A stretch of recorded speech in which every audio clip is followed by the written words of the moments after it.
Ang susunod na palabas ay may nagmumura. Kaya putang ina, wag na kayong manood. Hi, ako si Baby Bear. Wala akong pake, pero ako si Doray. At ako naman si Unggoy. So ano naman kabaklaan ang kailangan mo? Gusto ko sana makauwi na sa amin at makita ang aking nanay at ang aking kapatid. Maaari niyo ba akong ihatid, ha? Sure. Oo naman. Yay! Group hug! Anong nakakatawa? Ay! May pagong!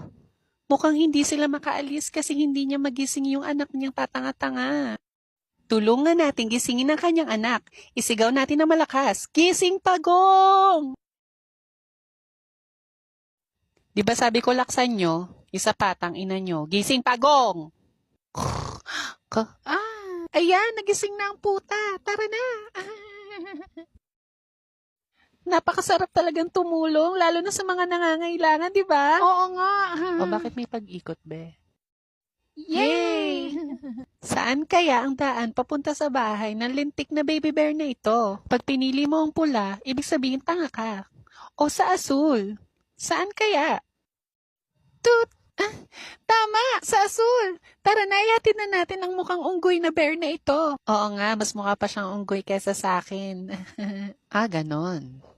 Tara na. Mama! Mama! Andito na ako! Anak! Napabuka ka na ako eh. Saan ba ikaw galing? Ma, nagdala ako ng kakainin natin mamaya sa dinner, oh. Hindi nila tayo naiintindihan kaya okay lang mag-usap tayo. Ay, mukhang malasa nga ang batang ito eh. Pati ang unggoy pwedeng adobohin. Bitch, what are you saying? Yeah, dude, what's up? Halika na, ma. Oh, siya, ihanda mo na ang talyasi at ako na magagayat. Oh my gosh, let's go.